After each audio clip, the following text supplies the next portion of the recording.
everyone, and welcome to episode 16 already of Thursday Thoughts. Now, why are we not live today? Well, at 5 o'clock today, when we normally go live with Thursday Thoughts, I will actually be in the dentist chair having my back tooth drilled, and I'm having to have some root canal surgery. One of my teeth has a bit of a problem, and if you know me, I have been putting this off now for about 6-7 months. And yeah, when we've been going out for a drink or whatever, and I've had a cold drink, a lot of you have noticed that I've been wincing. It's because my back tooth has got a little bit of a problem. Those of you who don't know me, I'm Michael Ingledew, Managing Director of Tech Data World. And at Tech Data World here, we're all about you being successful with your product support information, whether it's your ILS-based information or whether it's your technical publications or your customer support information.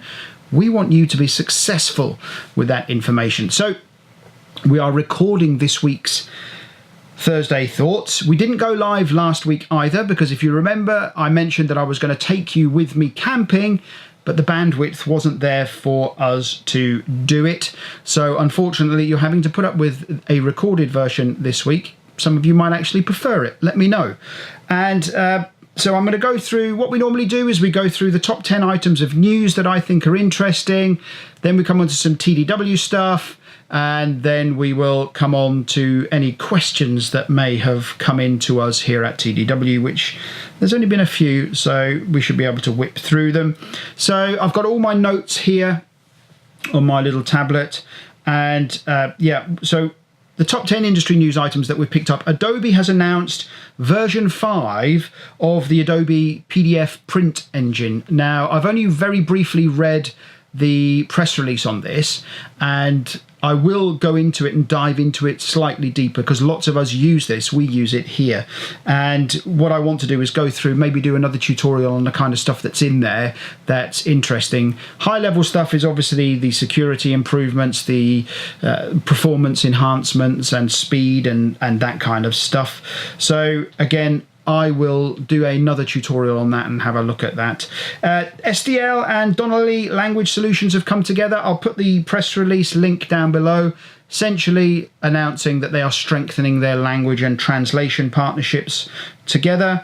The guys at Viking have, this was a press release that came out, have outsourced the conversion of a number of publications, and they're using ATP. I think it stands for Air Technical Publications. I've not heard of you guys before. I will certainly look you up, and I will certainly reach out to you. This actually, I read this release. Viking, I know, do lots of digital data already. I've had a question on what's the difference between digitalization, digital media, and all this kind of stuff. We are going to do a tutorial on that, and we will make that available over on TDW, the members area. So this actually aligns nicely with something that I saw last night as well, is that I think a Norwegian airline has just done something very, very similar, where they've just outsourced the digitization of a load of their information as well. And it was a little bit late for me to get that into the top 10, so I've sneaked it in as part of the Viking Air release, but I'll probably mention that one next week anyway. Last week, BAE Systems announced the Tempest fighter aircraft. Now, if you weren't at Farnborough, I'll talk about Farnborough very shortly.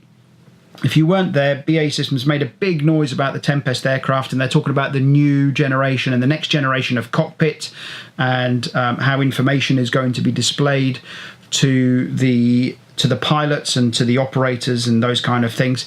That's all very interesting, and it's super exciting technology, which is absolutely where everything is going to go. What's more interesting is Airbus are starting to make noises around how they would be open to discussions with BAE Systems to merge these fighter divisions. Now, if you have watched any of my recent Thursday Thoughts, you will know that there's lots of chest banging going on between the European Union and the United Kingdom.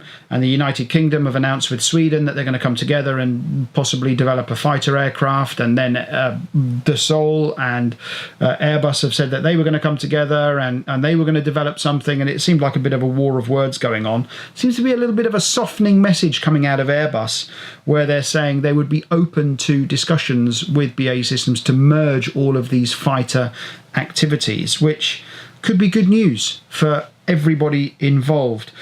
Data security is something that we get asked all the time. If you're doing any work with the UK MOD, there's certain certifications and etc. that you have to have. And I read an article this week on data breaches and cyber attacks, and it would seem that India is kind of leading the way in the most kind of breaches that have happened. And I thought what I would do is raise this because lots of us are outsourcing to places like India, and according to this article, they are above average in terms of data breaches and cyber attacks. Again, I'll put all the links down below in this particular blog post.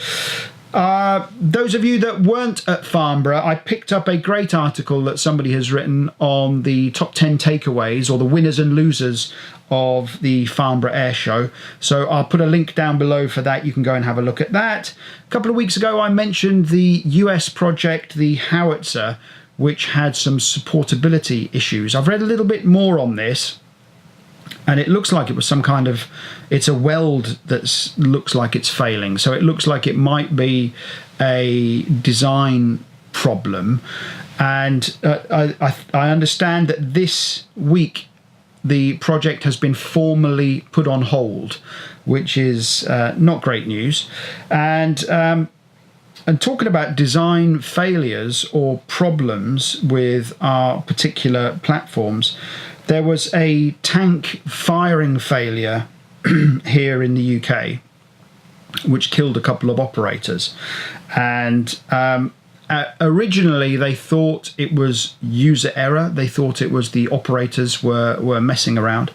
It turns out from this article that I've read that it was something to do with a bolt wasn't installed or wasn't installed correctly. Again, I'll put it down below. You can go and have a read of it. And it seems that that was the problem. And we're going to be talking about some of these supportability failures at TDW-Live this year. So if you are interested in these kind of stories, and Peter Studard from Aspire and myself, we're going to be talking about some ILS processes where they've failed and why supportability is such a big problem on some of these major platforms. In fact, I read there was an update on you remember I mentioned a couple of weeks ago, the Puma platform in the Bundeswehr in Germany has had some supportability issues. Well, it would seem that there's been some developments in that program as well. So Accenture demonstrates blockchain capability to verify the authenticity of parts. Now, this parts is obviously something we get involved with, but that's not interesting for me in terms of this article. What about blockchains to verify the authenticity of technical publications? Now, you technology companies out there, and I know Kodak is doing something in this area, we're going to be talking that on a podcast shortly, that using blockchains to verify the technical publication you got and you received is actually from an authorized source, and it hasn't been altered, amended, it hasn't had any kind of important information extracted, those kind of things. So I think that's a super interesting article. Blockchain is something that I'm learning more and more about, and I will talk about at TDW-Live this year, because I believe blockchain has to and will play a part in the authenticity of technical publications. And if any of you vendors are out there are looking at this, there is a need in the market for this kind of capability and technology, and I know Kodak are working on some stuff. Airbus and their Skywise platform, I'm sure you all know what that is, but it's now being extended to their suppliers, and it's all about data capture and data analytics. And in the article that I read is that my friends at Liebherr Aerospace are saying that they have had it opened up to them, and it's actually giving them insight into how their platform or their components are working and operating on the platform itself. So again, link down below, you can go and have a read of that. I think it's something that's pretty super interesting. Anyway, that's the top 10 items, all links down below, and I think that a lot of those are super interesting. TDW news. So Farnborough, we went to Farnborough last week, and we did spend some time with some of our customers and met some new customers, and we had coffee with a number of guys that are very interesting in what TDW has done. I took this camera along with us. We've done a fun video, and we've gone around and captured as many logos, and we've captured as many displays and booths as we possibly can. So go over to our YouTube channel or into the members area. It's available there, and you can go and watch that till your heart's content. Jamie had to concatenate about 3 hours worth of video down into 11 minutes, and I think he's done a great job. DVD 2018. If you don't know what DVD is, I'll put a link down below. We have been granted by the guys at DVD, the organisation committee, a press pass to go, because obviously we do the TDW magazine. They are happy for us to go along as press. They have sent us our press invite, and we've got a press pack and all that kind of stuff. So DVD 2018, if you're going to be there, we will be there. And we will be going around with our cameras, and we'll be taking lots of photos and maybe doing some interviews as well, which would be really, really cool. I talked about podcast. I can't remember what the episode number is. 13, I think, off the top of my head. It's now available on our podcast channel and all of our subscriptions. I looked at the use of QR codes in helping protect intellectual property within your technical publications, and how and what they do. And we did this from the beautiful banks of the Great River Ouse up in Cambridgeshire. So I've tried to paint a picture of the canal barges and that going past. And anyway, you can go and listen to that right now. That was announced yesterday, or released yesterday, so you can go and have a look at that. We have, as you know, created the free area on our website where you can access more content, and where we put content that we don't make available on YouTube and those kind of things. You can go to login.techdataworld.com, go create your account, and we are going to be putting more and more of our content there. And it doesn't mean that we're going to be killing YouTube. We don't want to be reliant on YouTube.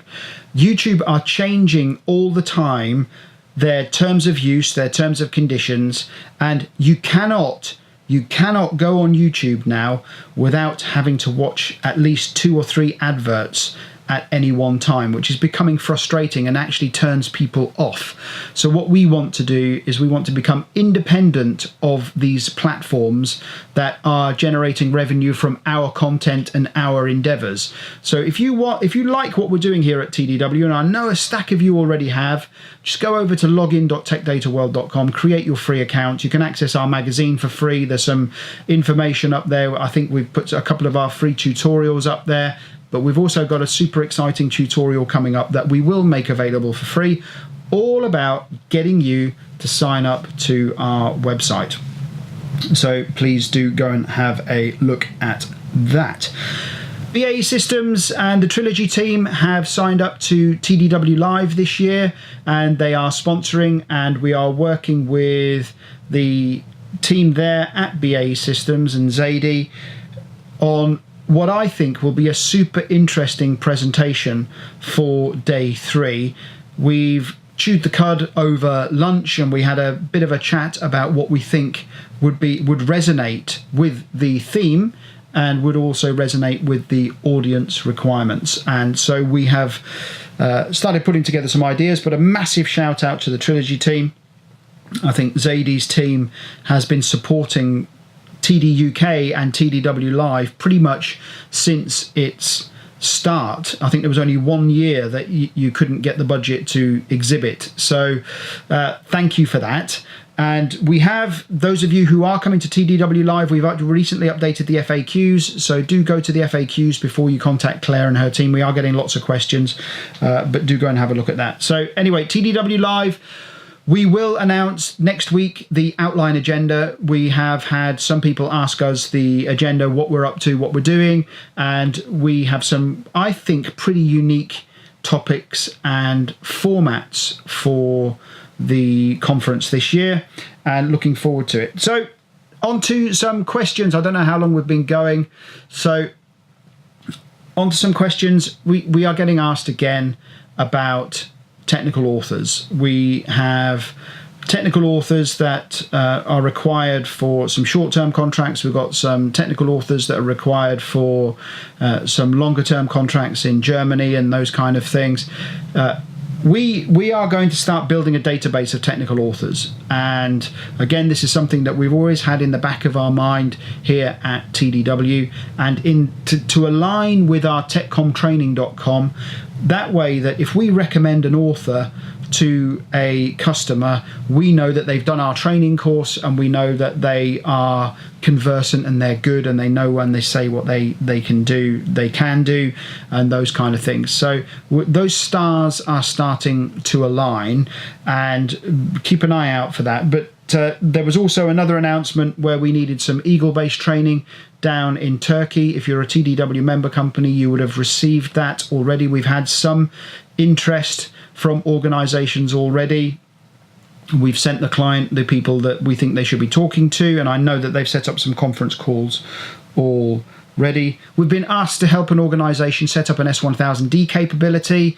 That will mean that they are going to be trying to establish an S1000D team. They're going to be looking for some S1000D software and some S1000D training and expertise and that kind of stuff. So if you are a TDW member company, that will come your way, I'm sure, over the next month or so. So make sure that we've got all of your latest contact information over on the techdatadirect.info. If you don't, then you're not receiving our updates, and you're not receiving our notifications of any opportunities that are coming your way. So the last question that we got, and this came in from Germany, and thank you very much for this. And originally we wanted to start the TechComm training. We've started taking registrations of students already. We wanted to start it on the 1st of July.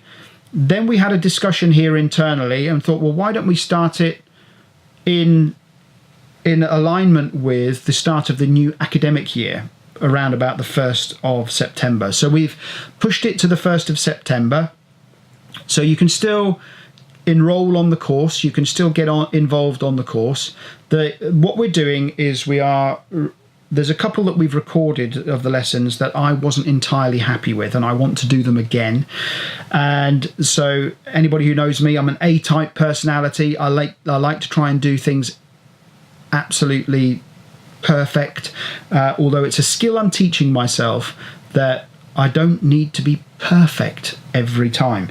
But there are some that just aren't even close to perfect. So what I want to do is re-record them. So therefore, now you can still enroll on this course that's starting on the 1st of September. And we will be releasing 2 lessons a week that you will be able to go and do and learn something about technical communication, aerospace, defense and space. And we're super freaking excited about it. And so are you guys. You guys are getting in touch with us and telling us that actually it's something that you are looking forward to doing. So yes, we've pushed it to the 1st of September.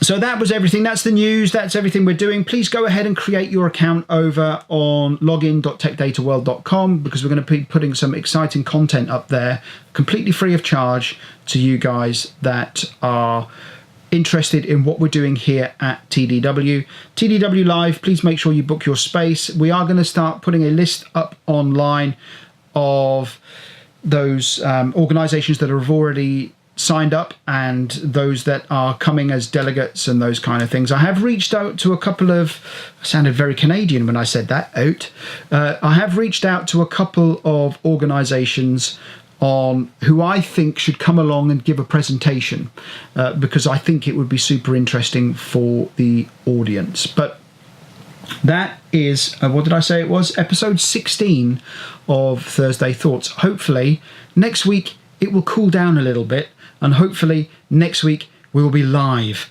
again, which would be, I know lots of you like the live presentations, which is something that we want to keep going, because not only have we invested in all the technology, it's a little bit, it's more of a gamble for me because stuff can go wrong, but hopefully it's cooled down a bit by then. And I'm going to go psych myself up. Actually, I've got to take my little dog to the vets first thing this morning. He's got to have his booster jabs, and then I'm going to get myself psyched up, ready for the dentist this afternoon. Anyway, you know where I am. Hit me up on LinkedIn, follow me on Facebook, Twitter, all those kind of things, and speak to you next week for episode 17 of Thursday Thoughts.